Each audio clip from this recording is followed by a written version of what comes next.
नमस्कार, welcome to the success point. आज कक्षा 10 की क्षितिज पाठ्य पुस्तक हिंदी के सभी कवियों के जन्म स्थान, जन्म सन और मृत्यु और साथ में इनकी महत्वपूर्ण रचनाओं को ट्रिक सहित देखने वाले हैं। पहले लेखक हैं जयशंकर प्रसाद जी। इनका जन्म हुआ 1889 में, मृत्यु हुई 1937 में। जन्म कहाँ हुआ? वाराणसी, यूपी में। आप शंकर से रिलेट करके याद रख सकते हैं कि शंकर जी, काशी विश्वनाथ की नगरी शंकर जी की है, तो यानी कि और काशी को कहते हैं वाराणसी, तो वाराणसी उत्तर प्रदेश में जयशंकर प्रसाद जी का जन्म हुआ।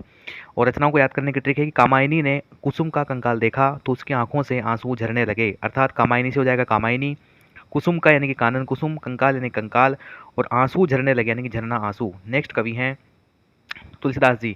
तुलसीदास जी का जन्म हुआ बांदा, यूपी में। तुलसीदास जी बहुत अच्छे बंदे थे। उनका जन्म हुआ बांदा, यूपी में। जन्म हुआ 1532, मृत्यु हुई 1623 में। और याद करने की ट्रिक है कि राम जी ने विनय पूर्वक गीता को कविता सुनाई, तो राम जी से हो जाएगा रामचरितमानस, विनय पूर्वक से हो जाएगा विनय पत्रिका, और गीता से हो जाएगा गीतावली, कविता सुनाई यानी कवितावली। नेक्स्ट कवि हैं सूरदास जी। सूरदास जी का जन्म हुआ मथुरा, उत्तर प्रदेश में। तो सूरदास जी जो हैं वो कृष्ण भक्त थे विशेष रूप से, तो कृष्ण जी का संबंध मथुरा से है, तो इसलिए आप याद कर सकते हैं। जन्म सन 1478 में पैदा हुए, मृत्यु कब हुई? 1583 में। और याद करने की ट्रिक है ट्रिपल एस। तो पहले एस से सूरसागर, दूसरे एस से सूर सारावली, और तीसरे एस से साहित्य लहरी, जो इनकी है प्रमुख रचनाएं हैं।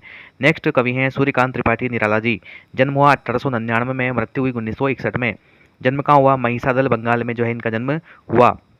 रचनाओं को याद करने की ट्रिक है निराला ने अनामिका के साथ गीत गाकर कुरकुरे और परमल खाई, तो अनामिका के साथ यानी कि अनामिका, गीत गाकर खाई तो गीतिका, और कुरकुरे यानी कुकुर मुत्ता, और परमल खाई यानी कि परिमल। इस प्रकार से निराला जी की रचनाओं को भी हम याद कर सकते हैं। नेक्स्ट कवि हैं नागार्जुन। इनका जन्म हुआ सन 1911 में, मृत्यु हुई 1998 में। और नाग को देख करके सभी डर के भग जाएंगे, यानी दरभंगा बिहार में जो है इनका जन्म हुआ।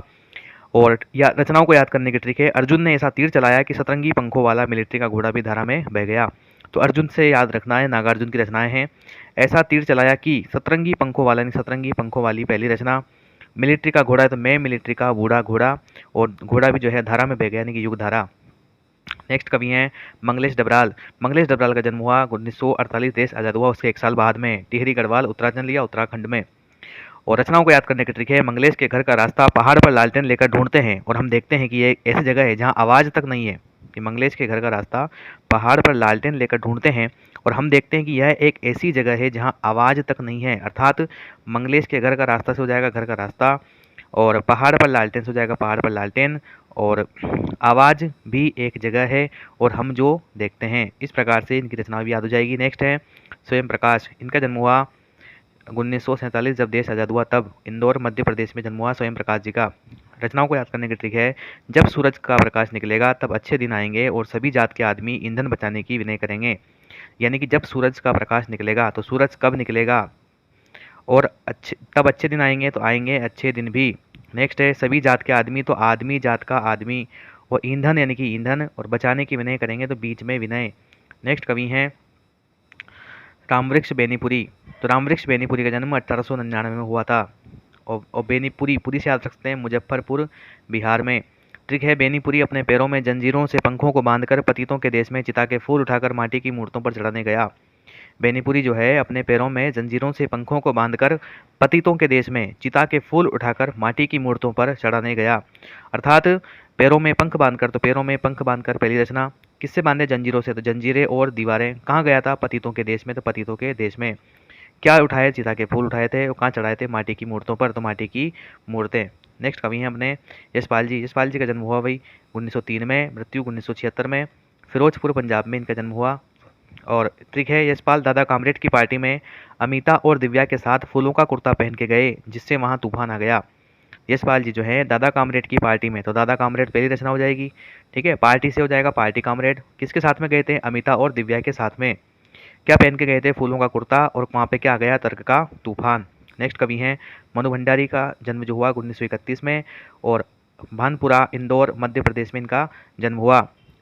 याद करने की ट्रिक है कि भंडारी ने जो है त्रिशंकु नाम के व्यक्ति से कहा कि आपका बंटी प्लेट लेकर महाभोज में जीमने जाता है, यही सच है? किससे कहा? त्रिशंकु से। क्या कहा? आपका बंटी क्या लेकर जाता है? एक प्लेट सैलाब। कहाँ जाता है? जीमने यानी कि महाभोज में, और यही सच है। नेक्स्ट कवि हैं यतीन्द्र मिश्र। इनका जन्म हुआ 1977 में, और कहाँ हुआ? अयोध्या, उत्तर प्रदेश में।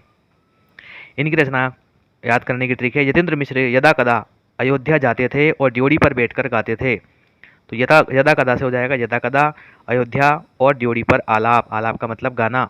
नेक्स्ट कवि हैं, अंतिम कवि हैं भगत भंदत आनंद कोसलियायन जी। इनका जन्म हुआ 1905 में, मृत्यु हुई 1988 में।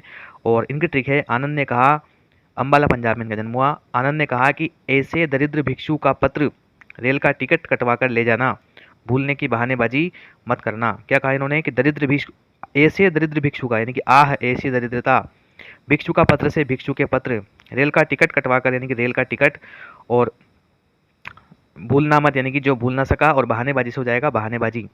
इस प्रकार से सभी 12 लेखकों का रचनाओं के ट्रिक, जन्म सन, जन्म स्थान आप याद कर रख सकते हैं। एक वीडियो और चैनल पे अपलोड है, जो कॉमन लाइनें हैं सभी लेखकों को की रचनाओं में वो फिक्स हो जाएंगी। इस प्रकार से आप चाहें तो 4 नंबर पूरे पूरे अर्जित कर सकते हैं। मिलते हैं नेक्स्ट वीडियो में। धन्यवाद।